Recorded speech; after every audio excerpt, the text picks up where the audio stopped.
pledge allegiance to the flag of the United States of America and to the republic for which it stands, one nation, under God, indivisible, with liberty and justice for all. If you could all remain standing for a second, I would like to take a moment of silence. Our past supervisor, Donald Ray, passed away a while ago, and I'd like to take a moment of silence for him.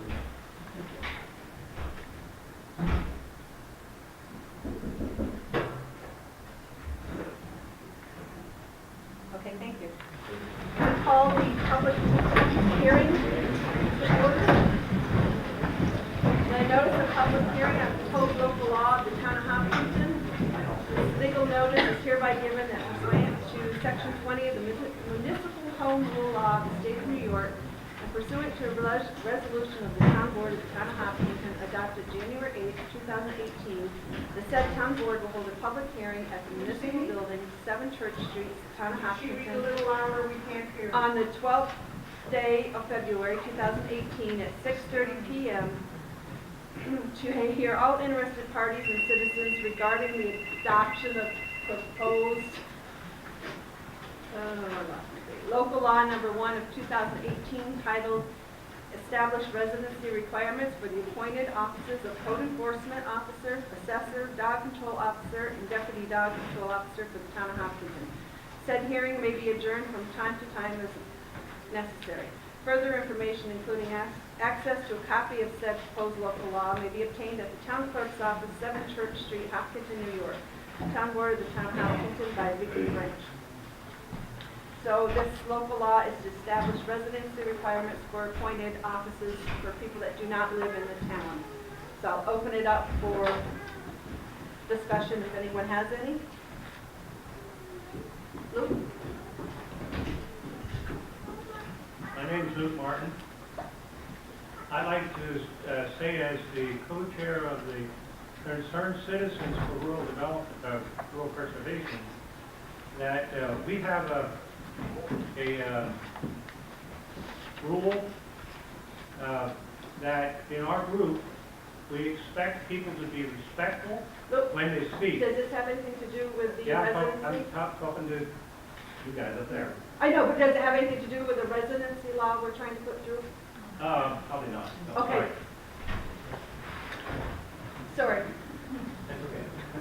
Anyone wishing to speak for or against the residency local law?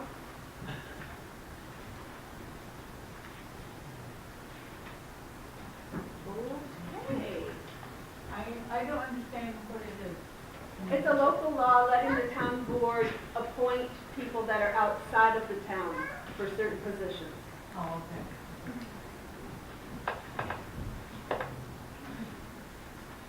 Since no one wants anything, a motion to adjourn the public hearing. I'll make a motion. Steve made a motion. Gilbert seconds. All in favor? Aye. Okay, I will call the regular meeting to order with privilege of the floor. Now, Luke, you can. Okay. Yeah. As the co-chair of the Concerned Citizens for Rural Development Preservation, we have a policy that we take the high road at all times, and when someone speaks, we want to be respectful, and when we speak, we should show respect as well. And I just thought it would be good for us to be reminded of that. That's a CCRP's policy. And I think everybody in the group has agreed with that. So I'm speaking for the group, not just for myself. Thank you. Thank you. Anyone else for privilege of the floor? Moving on. Sorry. I also Lori? like Lori Witherell, Would you Kirschville. stand so everyone Yeah. can hear? Thanks. Lori Witherell, Kirschville, but my comments are from the group. As elected officials, it is your responsibility to protect the health, safety, and well-being of all Hopkinton residents according to the New York State Constitution. That means regardless of your own personal opinions, It is your moral and ethical duty to err on the side of caution and adopt a more protective wind law. Furthermore, when there is a difference of opinion between residents, it is your obligation to base your decisions on the opinions of the majority. This includes the town survey, which showed a majority of those who responded were opposed, as well as petitions against the pilot and in favor of a moratorium that were signed by more than 850 residents and taxpayers of Hopkinton and Parrishville, and more recently, petitions opposing expansion of the overlay zone south of Route 72, signed by over 150 individuals who specifically live or own property there. 150 individuals opposed compared to 8 recorded leaseholders in favor of the proposed expansion. Unfortunately, unless the board makes a commitment to go to each and every household, you are never going to get a 100% response. Therefore, you must base your decisions on the majority of those who do respond.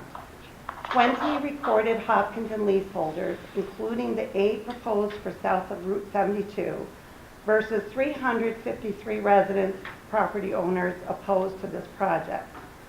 Of those leaseholders, I think it is extremely noteworthy to mention that a majority did not choose to lease property adjacent to their own homes, electing instead to lease property near the homes of non-participating property owners.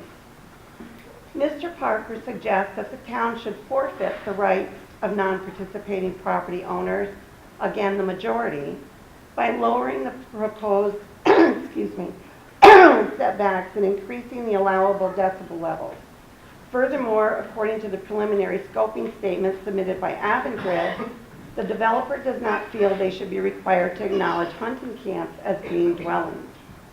By demanding that the setback distances for wind turbines be measured from the home or camp on adjacent properties rather than from the property line, which is typical of all other land use regulations, the wind developer is, in essence, asking the regulatory body to grant them trespass privileges on unleased property.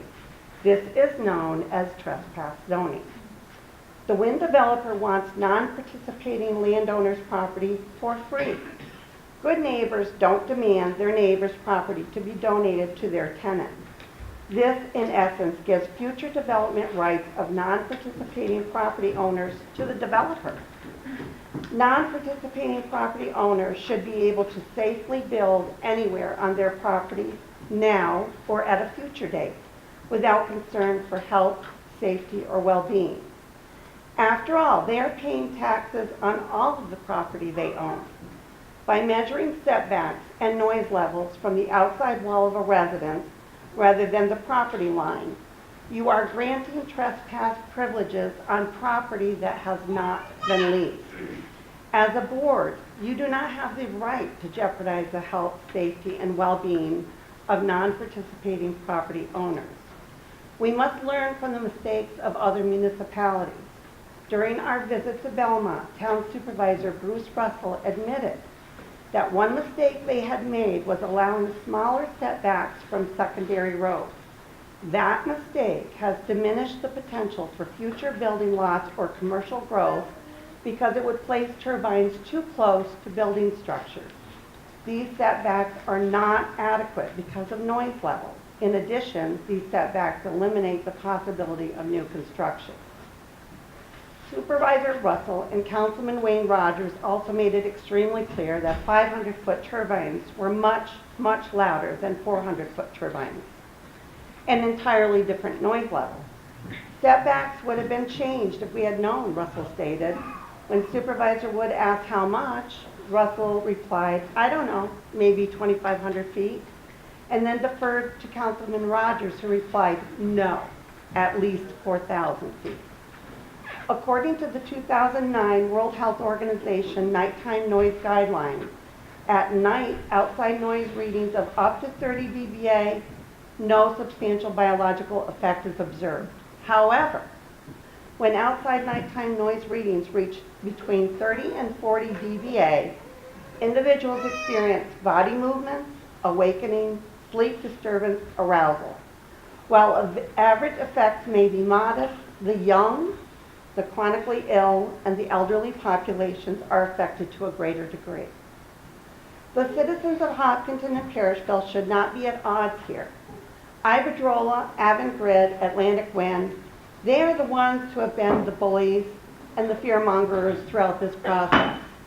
They are the ones who have repeatedly misrepresented the truth and have insinuating that our wind law could be thrown out by the Article 10 Siting Board, or that perhaps leaseholders south of Route 72 might pursue litigation if the town refuses to expand the overlay zone. None of these implications are valid, and we now know, based on events that are unfolding elsewhere in the state, that this is not true. Iberdrola should be ashamed of their tactics, and they should be held accountable. Thank you.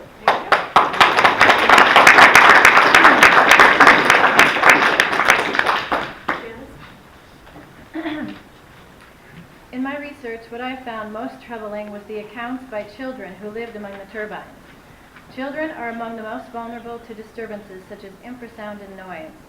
There are testimonials which I have heard in person by parents who have had to take their family and abandon their family's home for the safety of their children. Some of you have children, and you know there is nothing you wouldn't do to protect your children. And that, you understand, this is my driving force behind my continued opposition. I'm not sure what it will take after 2 years of coming here and speaking to you about all the concerns. After sending you information, handing you hundreds of pages of information, including peer-reviewed papers, by the way, I do not know the words to use to get you to understand what this project will do to our town and our health. As I understand it, some of you read nothing that I've provided to you. I ask you how you see it fit that you serve on this board, which is charged with making the most important decision this board will possibly ever make, having not read the material provided. Understand that from our perspective, it is not only disrespectful, it is irresponsible. I understand each of you have other lives that take up your time, as do I. But with an issue as important as this, if you cannot take the time to read everything supplied, then you're not using the tools available to make the best decision for this town and its residents. This is not a personal slight. This is a reaction to an overwhelming feeling that we do not have proper representation and our town is in danger. For there to still be an issue passing a moratorium is outrageous. We need time as a town to get a wind law that will protect us, and at least a little more than 2011, because let's face it, even this new law will not be as protective as what we need. Those of us who live paycheck to paycheck and still pay our taxes are still not swayed by the money or promises of lowered taxes. That should tell you something. We live within our means and would never oppress others so we could make more money. In the end, that is all this project is about, money. The company likes to throw numbers from projections and modelings around, but the fact of the matter is that this is not the right area for the turbines. In St. Lawrence County, the capacity factors are too low to justify the environmental degradation and health effects. And we do not need them, and we do not want them. This whole project is beyond unethical. We need the new wind law, and we need peace. This whole ordeal has been awful for those of us dealing with it. Waiting to pass a new wind law and entertaining this project with the overlay zone has been unduly burdensome for many of the residents of Hopkinton. Your personal preference or opinion on the matter is moot, as your decision should be purely to serve the people who elected you.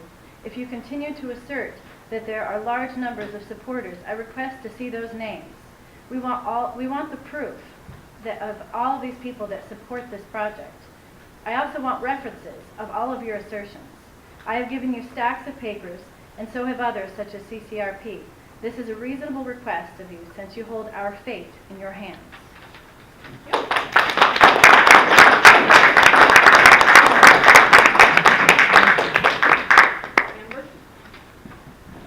Okay, although I am not in Hopkinton, I am in the view shed of the proposed industrial project and have grave concerns. We share the same geological area, which is within the boundaries of the second largest fault in North America. Brandon Code Officer Craig Peters submitted this information from the Code Officer's Manual. Please insist that the Hopkinton Code Officer provide the same to the town immediately. Respectfully, Ian Britton, Brandon, New York. Yes. My name is Robert Bloom. I'm a taxpayer, resident of Hopkinton. Tonight, I believe, is the Town Board of Hopkinton. You have two items to address. The first being a resolution regarding the airspace surrounding Fort Drum. The second, 100% assessment of all wind turbines. Addressing the first, Fort Drum greatly increases our economy. They put $1.6 billion into the economy of New York State, as well as into the North Country. They have publicly stated that wind turbines affect their radar. Why wouldn't the town of Hopkinton make the same resolution as did St. Lawrence County, Jefferson County, and oh yes, the neighboring town of Parrishville, to protect the airspace for surrounding Fort Drum? Many nights you can see and hear aircraft flying east and then south over our home. By the way, I live south of 72. Commercial flights, UFOs, they're not. They're flights out of Fort Drum. The flight corridor is 801 AE, a specific flight pattern. The next thing I'd like to address is the 100% assessment. I asked you why Iberdrola, Avangrid, Atlantic Wind, or whatever name they go by, should not pay 100% assessment on each of the 27 wind turbines. After all, if I build $1 million home, Alan Fuchs would be right there assessing it at 100%. Signs saying 38 million coming our way over 30 years, split three ways. It's a drop in the bucket to what the town would get at 100% assessment. After all, we all pay our full assessment. Why shouldn't they, if they want to put their wind turbines in our town? I think it's decision time. I think you people have got to really look at supporting Fort Drum. They leave, we lose $1.6 billion in the economy. New York State, St. Lawrence County, Jefferson County, we might as well shut down. In the 100% assessment, you as a group right here tonight can make it. You can make a difference. As a sort of a philosopher or whatever, of course I pastor a church.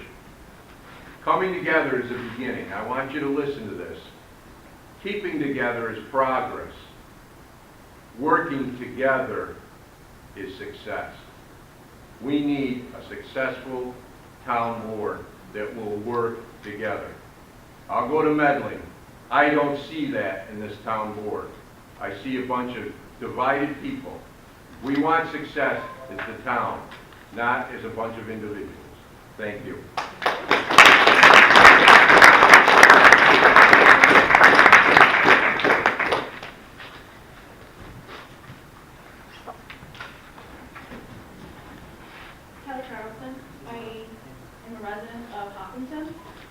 Like many of us who rent, our voice was not heard in those surveys, so when it's spoken that it wasn't 100% of the town, I was one of the ones that is included in that because I rent, so I was not included in the survey.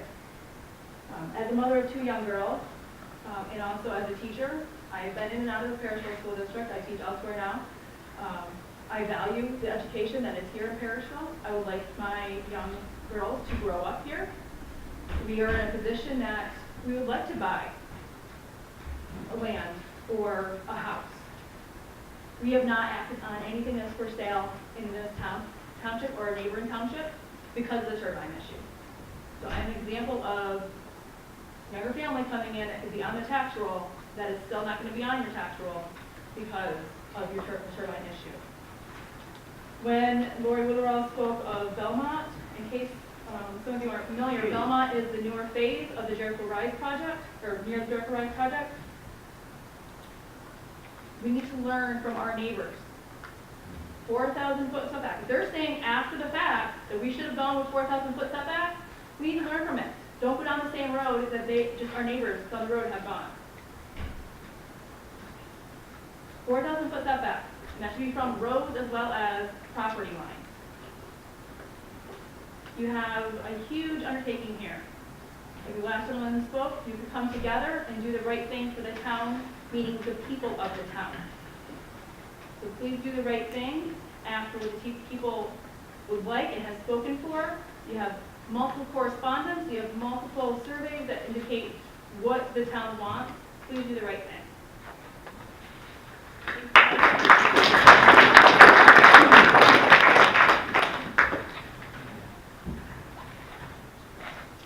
I'm Olga Triller, and I'm a resident of Hopkinton. First of all, I want to thank that lady about the children and all. I was raised in an area where I had more than just turbines. I had lights all night long. That was in slave labor camps of Germany during the Second World War. And I don't feel like I should live now the rest of my 8 years that I have left to live in the same kind of environment. I moved here from New York City to have trees around me, to have fresh air all the time, and I don't think I'm going to get that. I hope I do. And I hope everybody remembers your children are going to grow up here, your grandchildren, and they will not have anything like we have now. And as far as that goes, I didn't have anything like this, and I want to know, when is the fencing coming up soon with the barbed wire on the top so no one can touch the turbines? And what are we getting from the turbines?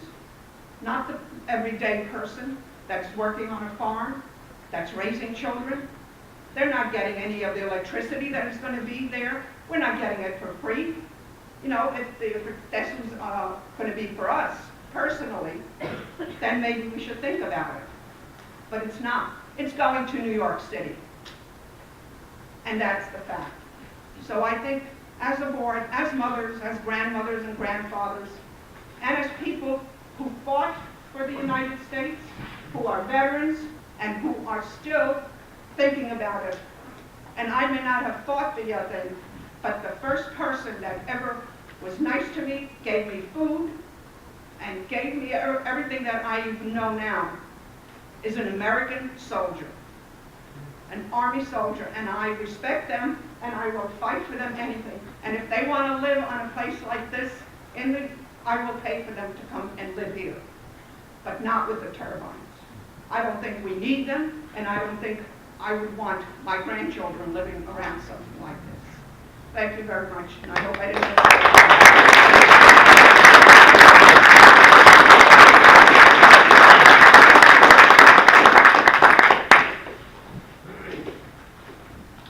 Yes.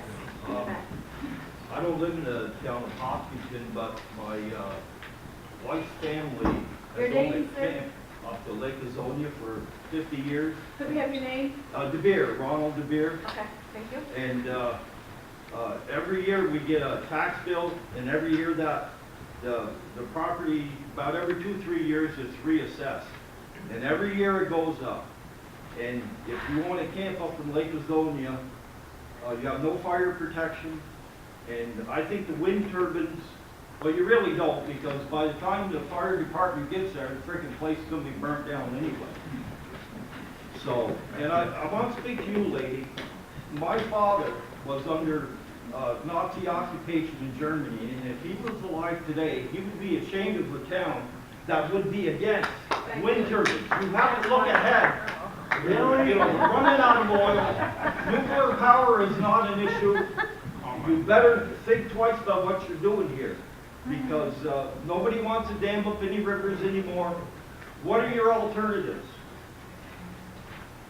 I say put your wind turbines up, and it would be a very smart thing to do. Thank you, sir.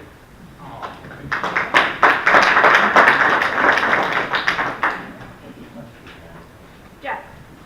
All right, Jeff Snell, I'd just like to see a show of hands of who does not want wind turbines in top. Get raise your hands. There's what you need to know right there, folks. Thank you.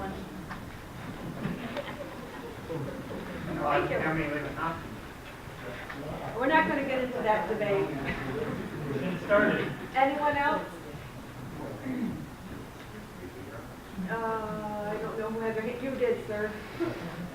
My name's Jerry Duffy, I'm from Malone. I've been involved in this stuff for probably 9 years.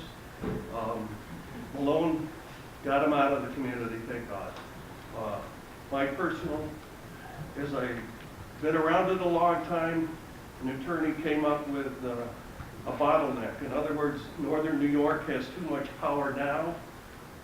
They can't get the power out without putting all new power lines in. If the dams that we presently have were activated, we don't need the wind turbines. We don't need solar farms. We have enough energy generated right out of the North Country. Quebec Hydro has enough power, I understand, to do 5 states if we have to tie into that. And Boston's tying into it and other areas. Nobody's mentioned bird kills. And most birds fly at night under 500 feet during migration. These towers are going to be there. The lights are going to be upsetting. If you're on the ferry at Lake Champlain, you can see the lights at Chateauguay and Altona. If you're going out of Chateauguay, Montreal, Quebec, and look south, all you can see is strobe lights from these towers. One flash is all together, and then one is random, and then another's all together. It's alarming. It's sad people's lives. If one person was killed unnecessary, it'd be a big deal. But we're ruining lives with these towers, with these outside companies coming in here. I don't know why we're targeted. I understand rural poor is the areas they look for. There's more wind in Long Island than there is up here. They're banned in Long Island. They target rural poor. Thank you.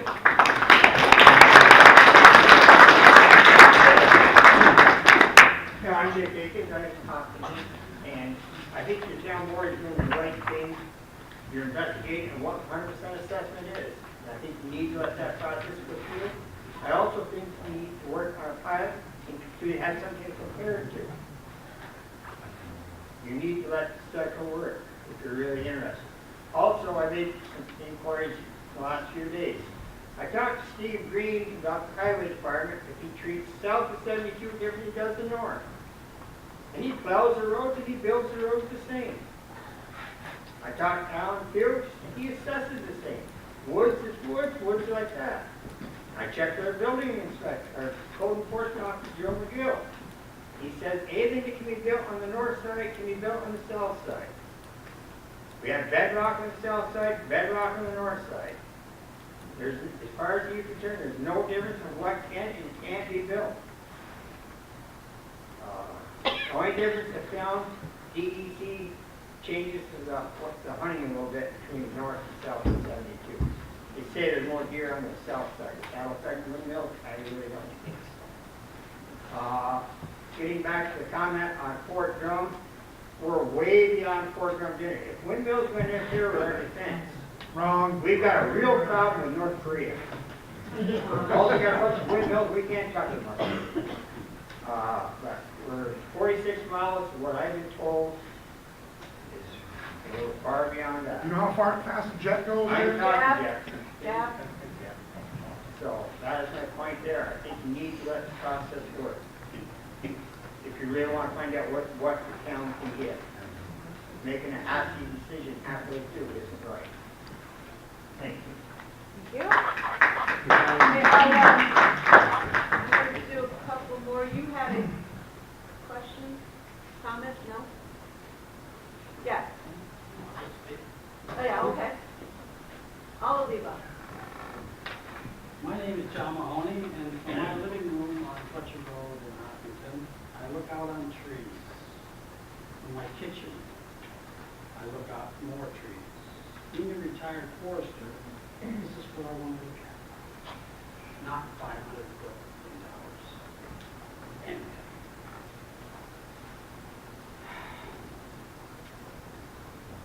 These towers are taller than any tree that has ever lived. Any tree. Redwoods. From what I gather from looking at the wind overlay zone map proposed by the wind company is that most of the leases are held by people that don't live on the land. Better than that, they don't even live here. There are some that live here but not on the leased land, and there appears to be one living on the leased land but not, the turbine is not so close to there. This gives me a feeling that really aren't many people south of Route 72 that wants these monster eyesores of those neighbors. Please don't let it happen. There is another big problem on the land south of 72. It's called water. This land is one of the biggest water sources for this township. There are springs, creeks, small and large swamp sources all through this land. The clearing of the land for these roads and tower sites will raise havoc on these sources. The loss of these sources will be devastating for us living on this land and especially on the lowlands below us. Water won't come back, and if it were, it would be so polluted you wouldn't want to be around it. From what I see and hear, and most of the people living south of Route 72, and for that matter, most of the people from Hopkinton don't want these towers. Thank you.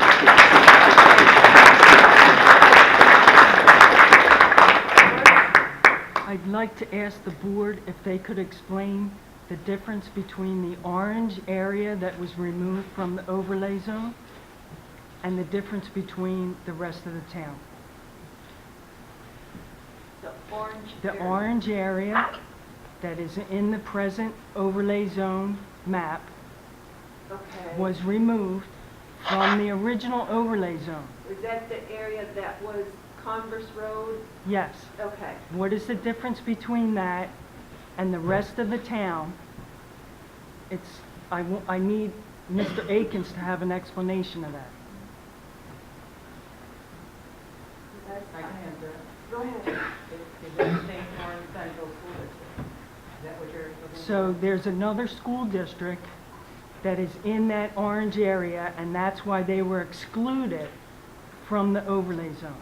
Is that true? I don't think that's entirely true, and I'm going to call on Scott to refresh my memory on why they removed it. Who removed it? The reason that area was removed is because we couldn't access it. We were unable to get from this project area over to that area. That is the reason for that. Access in Land. land, so you couldn't get leaseholders? That's correct. Okay. Simple as that. Okay. Couldn't get leaseholders to sign. Okay, That's not what he said. that isn't what he said. And who removed it from the overlay zone? The town board, or was it a request from the developer? They removed it. They removed it from our overlay Our zone. project area. We had nothing to do with the overlay zone boundaries. It was our project. We took it away from our project area. Okay, so why did the town remove it from the overlay map? If it's included in the overlay map, doesn't Because that we don't include? have an overlay map. We don't? I thought that was in the, that's part of the new law. That was never filed with the original law. It was never filed, but we still continue to have an overlay map that will be with the new law that was drafted by the Wind Advisory If Board. it's passed, yes. Okay, so why was that removed by town officials? That was If- removed by the. It doesn't matter if there's a lease or not. It Why? was removed by the Wind Advisory Board because there was no leaseholders there. But it's the same thing what Dick Akins was saying. If you have that area, it will include another school district, which means that that money would have to be divided again. Well, actually, we have 3 school districts that should be included in this. And why We have aren't? St. Regis Falls School District, we have St. Lawrence Central, and we have Perishable Hopkinton. And I was told that they're not included because there is no actual turbines that are going to be located in the St. Regis Falls School District area or in the St. Lawrence Central District. However, the argument on that is they are still Hopkinton taxpayers. Thank you. So, Yes, yes. Thank you. so that's an ongoing discussion. Yes, sir. I'm Nathan Rushing, I'm the landowner and live in Hopkins. My one thing I caught is the word project or projected. Project means it's a project in progress, and projected is what we're supposed to be voting on or accepting as a town. So that's a big word. So are we already have a yes that there's a project starting? Nothing has been settled. How do we have a project area then? Shouldn't it be Proposed. projected, proposed A area? proposed project area.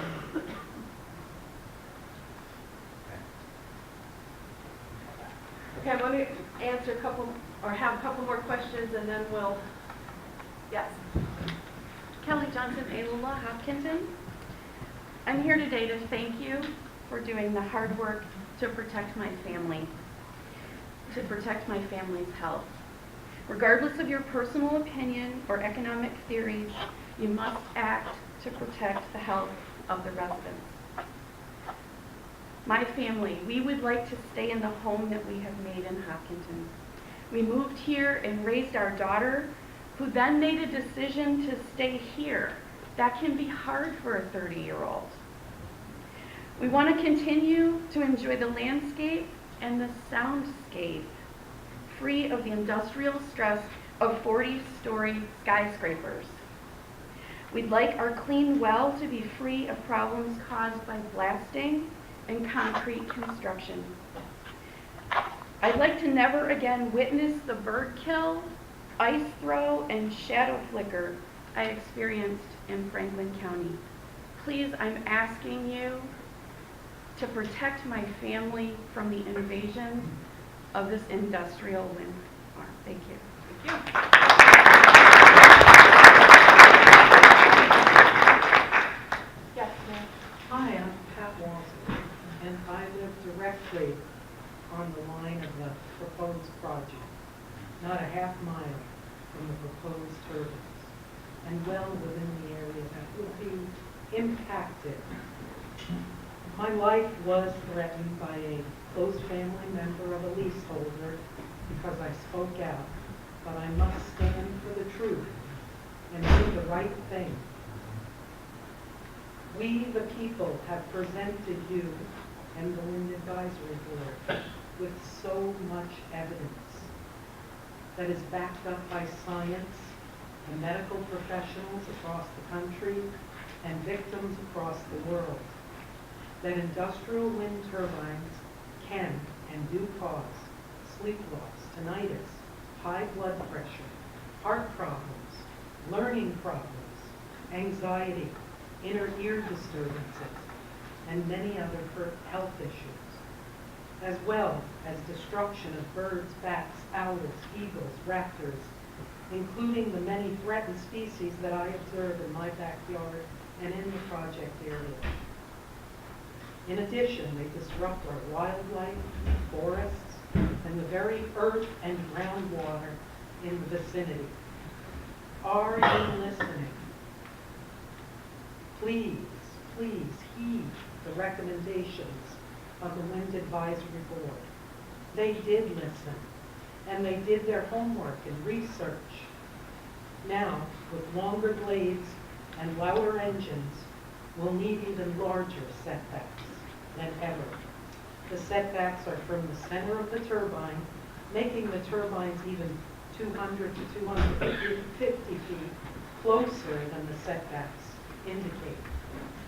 We need to realize that there is a huge difference between cleared flat farmland on 11B and the pristine forest in the foothills of the Adirondacks on the Adirondack Park line.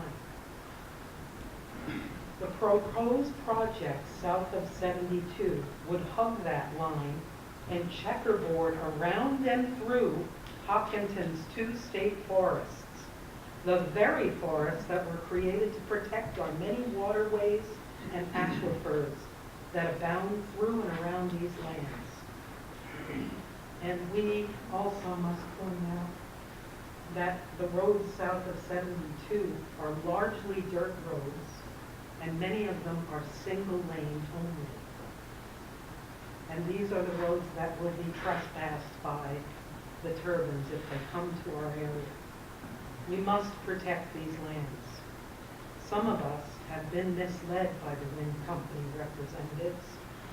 Casadaga has set more restrictive, lower turbine heights, and the state has accepted them.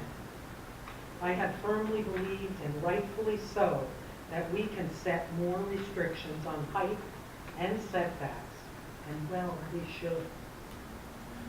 The majority of residents are against industrial wind, and the majority of those south of 72 are against the expansion of the wind overlay zone. Regardless of your personal feelings or interests, your vote must reflect the majority opinion. Thank you.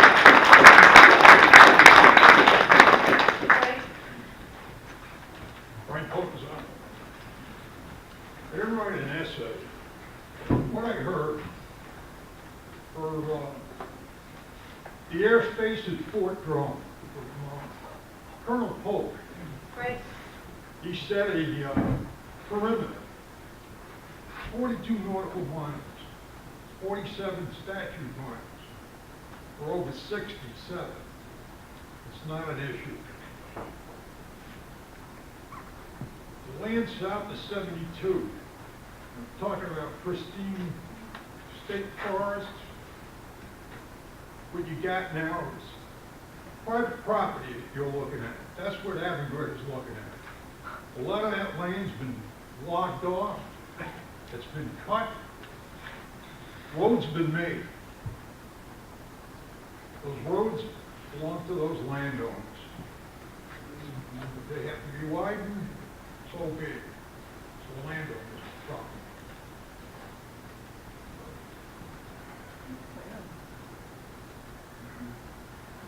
As far as health goes, you've had, as it was stated, you've had multiple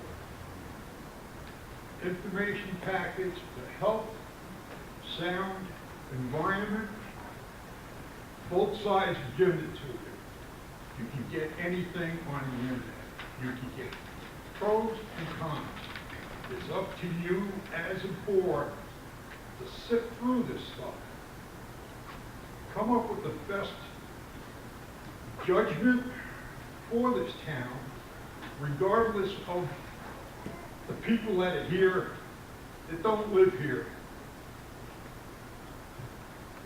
Also, with that 150 people that have signed petitions south of 72, if that's true, let's have made public. Let's have these names posted. Give the list to the town clerk.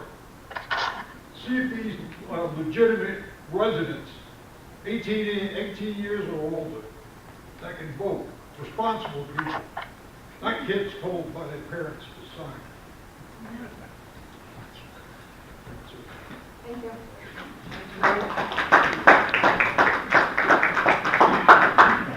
I thought you were Sandy.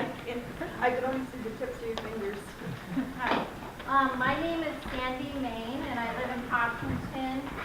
And the stonewalling and the incompetence that I have seen from this board is beyond the pale. The residents of this town have spoken many times. We have provided proof and evidence of the things that we have claimed. If you are on the board and you are unable to protect the health and safety of the people of your town, I'm calling for your immediate resignation.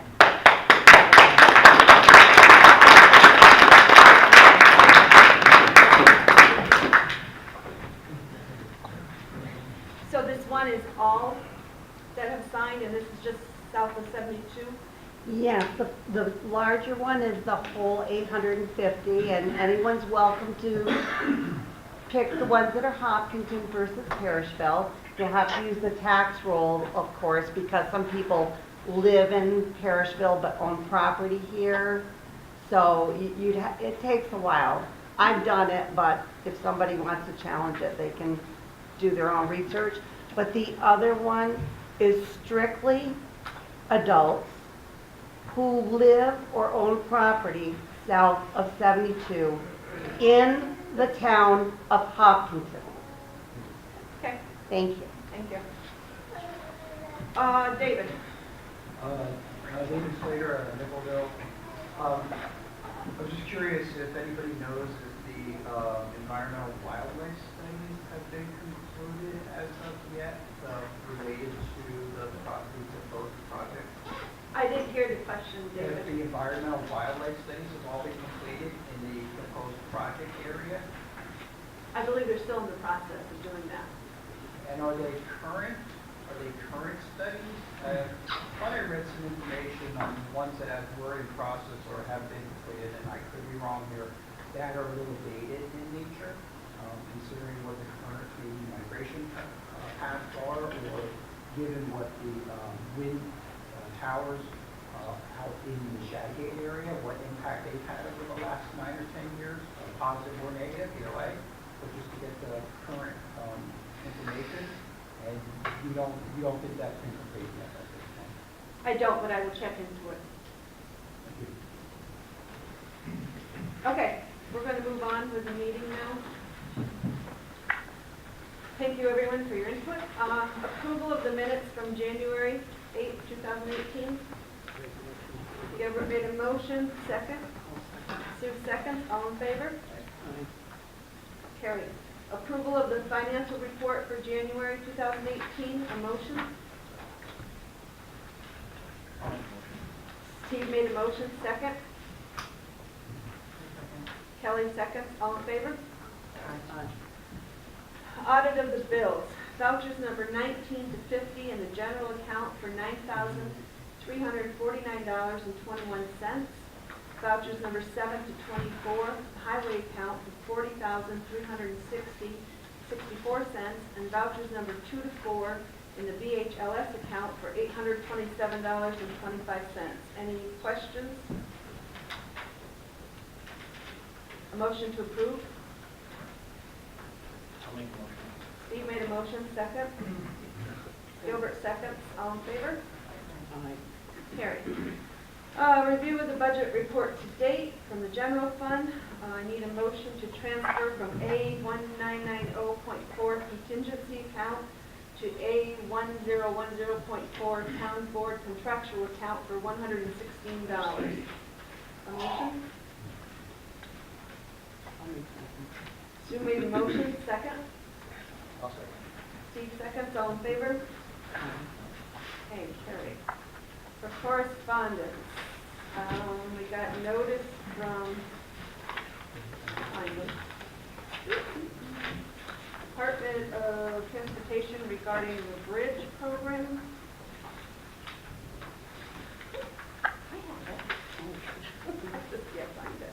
This is, they're soliciting candidate projects for funding under the Bridge New York program. This program provides enhanced assistance for local governments to rehabilitate and replace bridges and culverts. Particular emphasis will be provided for projects that address core structural conditions, mitigate weight restrictions or detours, facilitate economic development or increase competitiveness, improve resiliency and or reduce the risk of flooding. I'm going to ask Steve Green if he thinks this is something that we should be looking into. We don't have bridges, but we do have culverts, so I'll check with Steve on this. Okay. County of Dutchess has sent us a letter asking us to do, there's a resolution attached to that, to pass a resolution called Think Differently, and this is for autism. And I thought we had a resolution for that. It doesn't look like it got Well, anyway, they're asking us to do a resolution to support it.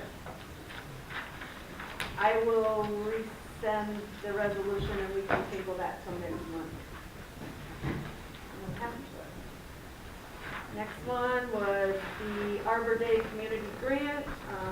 Urban Forestry Council announced available funding for projects in small communities to have an Arbor Day event and begin a community forestry program. This funding is provided by the USDA Forest Service and the New York State DEC Forestry Program. Grants will be awarded to communities or nonprofits that work in partnership with municipalities. The intention of this grant is to help communities start a shade tree committee. I thought this was something we could look into and maybe start planting some trees out back and hope to, because that's all open field now.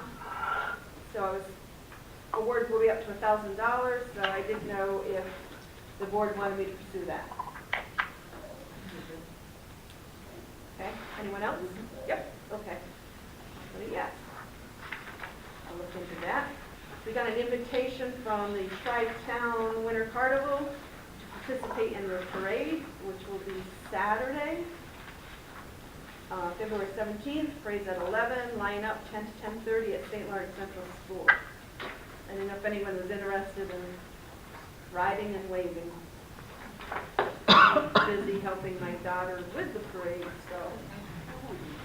But if anyone's interested, line up at the school. The Justice Year of the End report.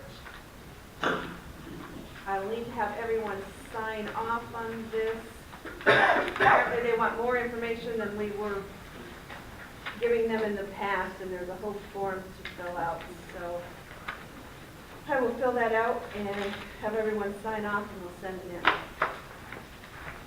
Questions? Service education. State of New York Unified Court System has purchased all rights and ownership of the courtroom program from SEI. All of the support personnel at SEI will soon become state employees, and there will be no further license fees for the software and customer support in the years to come. This change is effective 1/3/2018 and will save your municipality thousands of dollars in future years. This is the program that the judge uses, right? So that's good news. We got a letter from North Country Life Flight. They sent out copies in September, but apparently some got lost, so they're looking for us to re-sign. And I do believe we did do a resolution on that earlier.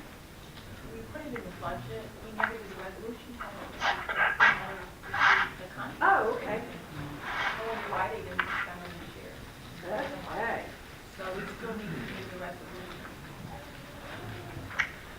So we have a sample one here, resolution, North Country Life Flight, blah, blah, blah. We give them $500 a year.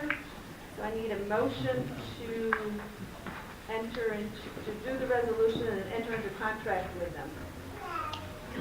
I don't have any motions, seconds, all in favor? Sue, before people leave, I was just wondering if you could let people know about if you're thinking about voting on the wind law next month or not. I don't know yet. You don't know. That will come up for discussion. Letter from National Grid regarding the street lighting audit. Please be advised that National Grid, in collaboration with the New York Department of Public Service staff, has initiated a field audit of National Grid's company-owned street lighting assets in the town of Hopkinton to ensure accuracy of their records, and anticipates reconciliation of any affected customer accounts to be completed by the end of spring 2018. I forwarded everyone a copy of the letter that Janice Pease had sent and requested the board to read. And that's entered into public record. I'm assuming, I know there was trouble with email. Did everyone get it? I know you did, but I didn't. You didn't get it anyway because you can't vote on it. I didn't send you it. And also a letter from Lori Withrow requesting the same thing. Everyone got that? Senator Gilbert. Any questions on those? And emails. I've received 20 emails opposing the wind project and the pilot agreement. I've received 3 emails that are in support of the wind project. We've received 139 postcards that urging us to accept the 2,500-foot setback and the DBAs and no pilot. Also at this time, I have a letter that I would like to read from Jody Wenzel, who was on the, or still is on the wind board. He's asked me to read this tonight. Sue, we can't hear you. There's too much back chatter. Okay, I'll try and shout. No, they need to, we still have a meeting going on. Oh, who's talking? Yawn.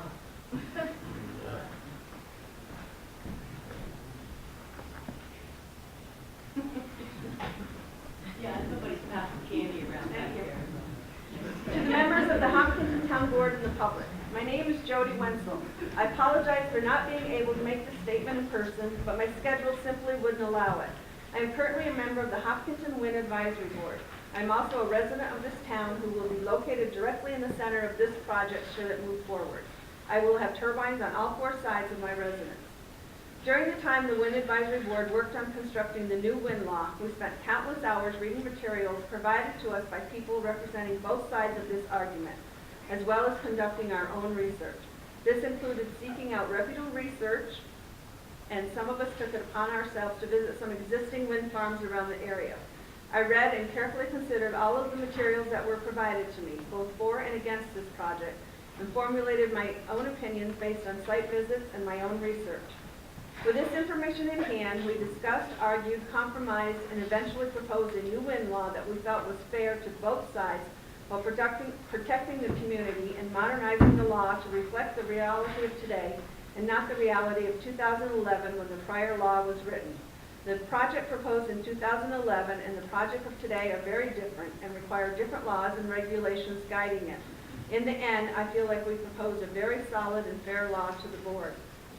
In the time since, I have found it troubling to hear and read about comments made by some of our elected officials as well as some of the information put out by the company proposing the project. Some of it was very misleading and some was, for lack of a better word, fabricated.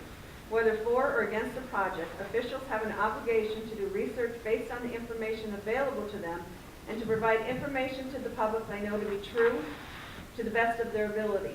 Similarly, advertising materials posted in our local media by the wind company that contain grossly misleading statements should not be tolerated.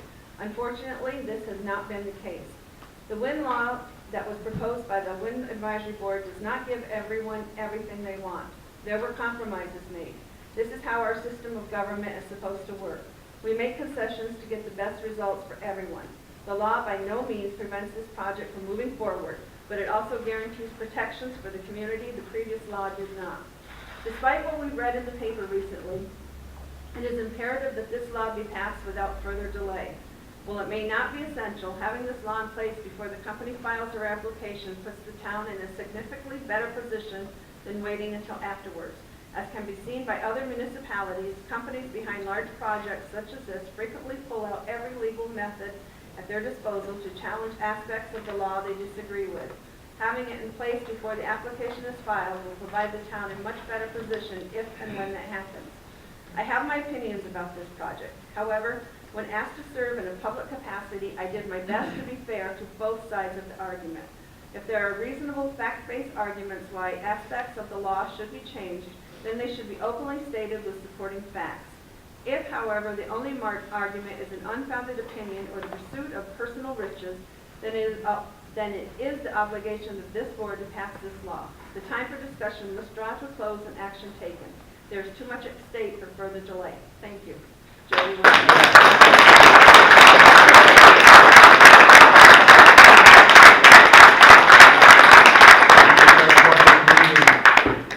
Listen. It's not public forum. Could I have a copy of that letter since it was read here? Thank you. On to old business. Last month, we talked about the property tax exemption for Cold War veterans. I'd like to get a public hearing set for that for next month, since we were all in agreement that we wanted to go forward with it. Well, I think it's gonna be a local law. A local law, And I don't have one. Yeah. so we can't have a public hearing. Okay, next month we'll have a local law to review. Damn, Vicki. Board of Ethics. I currently have 2 names for the Board of Ethics. I was waiting for the third person that I had approached, but didn't get a chance to meet with him. I'm hoping that he will agree, so we will table that until next month. Still looking for members for the Wind Advisory Board. I have 4 names, but I'd like to get more so we can have a review them and make sure that we're all on board with them. For the wind law recommendations, what I would like to do is schedule a work session for the board members. It has to be a public meeting, but I would just like it where the board members can sit together and we can discuss calmly and compromise and get this law nailed down. I think we need it, and even though we've heard from one attorney that we don't have to hurry, 2 other attorneys are telling me, get it in place. So what do you think? When would be good for everyone? Can't do next Monday night because it's a holiday. Following break for school.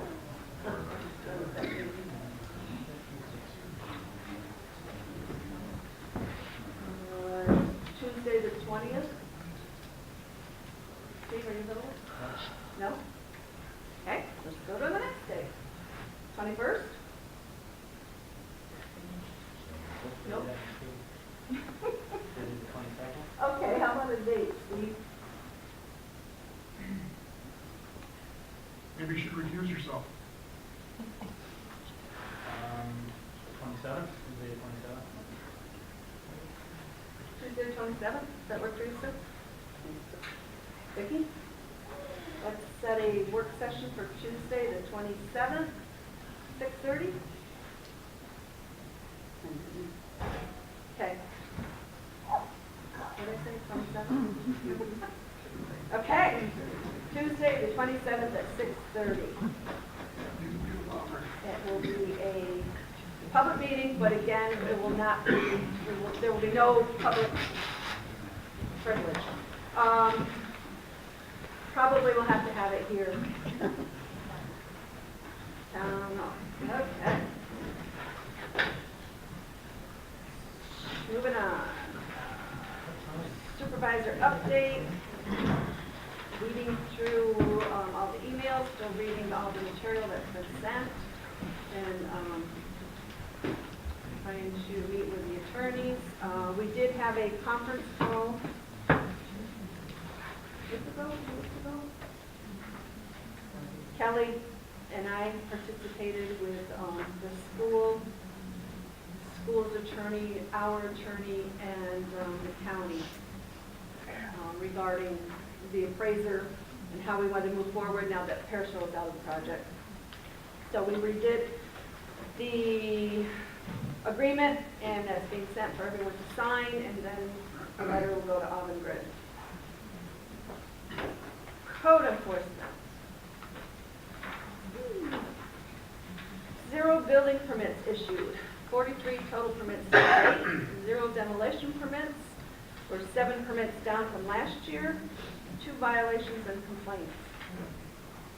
On 12/15, a complaint received concerning possible mobile home installation without a permit on the Wilson Road. Visual inspection and letter sent. Wait, this is for December. Yeah, you've got 2, because last month you didn't get it to us in time. Oh, okay. This is December's code enforcement. Told you not to take me tonight. Sorry. Also on 12:15, complaint received concerning possible building of a residential structure without permit on the Wilson Road. Visual inspection and letter sent. He says code enforcement office seeing very little activity. No permits were issued during the month of December. Do we have January? January, 0 building permits issued, 0 total permits to date, 0 demolition permits, 2 permits down from last year at this time. On 112, we met with property owner concerning possible building of residential structure without a permit on Wilson Road. Owner clarified that only new siding has been installed, no permit required. On 127, a phone call received from property owner concerning mobile home installation without a permit on Wilson Road. Owner explained that he was unaware that a permit was required for this type of structure. He has agreed to comply and will begin to get a permit. Assessor.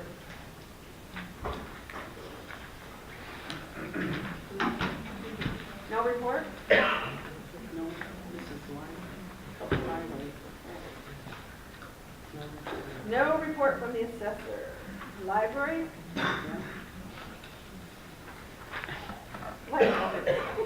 Library report. For January, the library had 74 patron visits, 34 computer visits, and 42 Wi-Fi uses, as well as 149 books taken out. The Wi-Fi was down for a while during the month, but is back on now. NCLS tech support came up mid-month to update our security programs, fix our Wi-Fi, and install a new printer into our network. The library has been without a good printer copier that worked online with our computers for a few months, so this is a big gain. All of the water pipes and drains in the bathroom seem to be working well now, and we haven't had any more frozen pipes. We're making contacts with the schools and homeschoolers to set up teams for the Battle of the Books this spring for 3rd through 6th graders. All the books in the collection for the competition are available at the library now. So far, we have at least 4 teams. The staff has been clearing the collection of out-of-date books in order to rearrange for more Wi-Fi computer use in the library and also to update the collection in the nonfiction section. Resources for the summer reading program are starting to come in, and that will be the focus of programming for the next few months. Museum. One thing the museum had is they're attempting to get signs for the historical registry. And right now, I think they've had 5 people that are offered to donate towards that. Then they're going to check with the church and see if they're interested in going in on one sign for all the historical buildings here in Green Bay. Did you get in touch with Mike? Is that it? Highway and safety. Plowed and sanded 33 out of the last 34 days. Replaced an exhaust elbow on truck 6. Built a new towing hitch for truck 5. Cut low-hanging trees on Vera and Santamont Road. Removed a wheel-lean hydraulic cylinder from grader. Took to Watertown for repair. Town facilities. Had a call repairman on Friday. For the furnace wasn't working, and had an event food pantry on Friday, and we got the cleaner on Saturday. But it turned out we just needed to reset it. We haven't had a problem. We haven't had issues since I've checked it. So Knock on wood. Rescue. Tri-Town has a total of 93 calls for January, and 10 of them in Hopkinton. They held their elections, and the new chief is Eric LeBrake, and he's out of North Lawrence. BHLS Help Center. We had our meeting, and Nancy and I were the only 2 there. We paid our carriage for the work that he did on the bathroom. He did a real good job, and it was reasonable, real reasonable. And that's about it. It was fun. Groundskeeper. Had somebody shoveling, snow blowing, stalling to do, and probably we'll have 3 months to continue. Just want to let everybody know that I get regular emails from DEC about wildlife, trees, you name it. And there's a new one been added. Unfortunately, now there's a disease in the trees that we've got right around here, and the population is pretty heavy. So we've got disease in the maples now, the beeches, the elms, the ash, spruce, and the newest one is in the hemlocks. DEC has announced there is yet another disease amongst our backyards and forests. This time it's going to affect the hemlock species. It's called, and I may not have this pronunciation right, hemlock woolly Avangrid, I believe it is. This is an alien woodland species. It's reached here in the 80s and is spreading across New York State. It's probably closest right now to Raybrook and the Warrensburg area. A school explaining the disease and so forth will be in Warrensburg DEC office on February 20th. If anybody's interested. The disease is in Warren County right now, which is less than 150 miles away, and could be closer. Just to let you know a little idea, because I take care of the parks and so forth here in Fort Jackson. 75% of the trees behind us go from the back of the town office to the brook are ash trees. Those are all going to, die probably within 5 or 6 years. The disease is probably not more than 25 miles away right now. Just to let you know, the park in Fort Jackson, probably about 30% of the population of the trees there are beech, which, that disease doesn't seem to be affecting much so far. But the maples, they certainly are taking a toll, same as they have in the park out here. And there's nothing affecting the cherries. We've probably got 10% of the trees down there that are cherries, and the rest are miscellaneous. There's a few ash down there, but there's definitely probably a good 20% of the trees are hemlocks.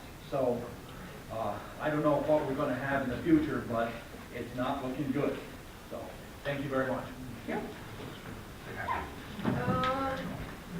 Kelly, you attended the conference for newly elected officials. Do you want to give an update on what you found out? Did you bring those to? No.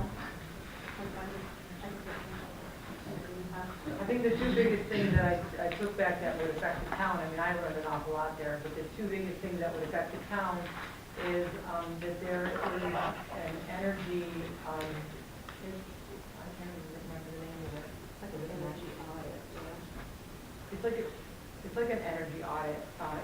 It's a New York State program, and they will come into your town and get you the best source of electricity. So you would continue to get your Niagara Mohawk bill, and you would save between 10 and 35% for doing nothing, for having nothing done to your town. It's just simply where they're sourcing the electricity from. So they're willing to come to one of our town meetings and talk to everybody about it. And it's as simple as, them coming and signing people up and going from there. There was also another group that would come and assess towns to see other ways you might be able to make money. Land, what are you doing with your land, different things like that. And again, they're willing to come for free, come to a town meeting and talk to everybody, and then we could just, progress from there. But that was about it. I met a lot of great people, a lot of people in the same situation as us, so it was very informative. So maybe we can put those off until April? Next month we're going to be busy with hopefully the rain. Okay, thank you. New business, holding harmless the County of St. Lawrence for providing services for 2018. We need to pass pass this resolution? A motion to accept, to make a resolution to hold harmless the county of St. Lawrence. Steve made a motion, second. Gilbert, all in favor? Okay. Also, we need to, agreement to spend town highway funds. Steve left this. It's to sum of $98,000 may be expended for general repairs upon 60.66 miles of town highways, including sluices, culverts, and bridges having a span of less than 5 feet and boardwalks or the referrals thereof. So we all need to sign this. Did you do the original? Okay. So we'll make a motion to approve the amendment and then sign.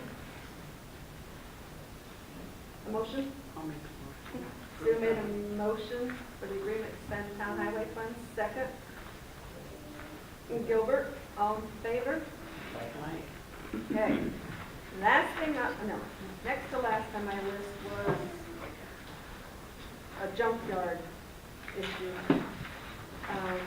Code enforcement got a complaint about the place out on 11B that started out as I think it was a garage, a repair shop, and now they're hauling in junk cars, and it's apparently interfering with the neighbors.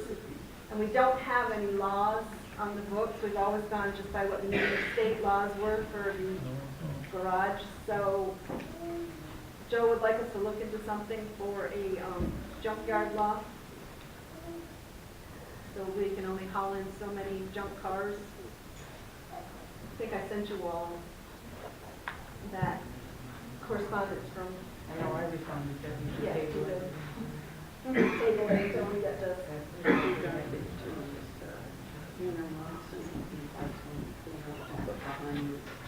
So we want to, why don't you all kind of look at what we can come up with, and then we'll discuss this in April meeting? And that way we can get something done and we can talk to him about it. Last on the list, I need a motion to adopt the local residency law that we had the public hearing on earlier. A motion to accept that? Steve made a motion, second. I'll second it. Sue, any discussion?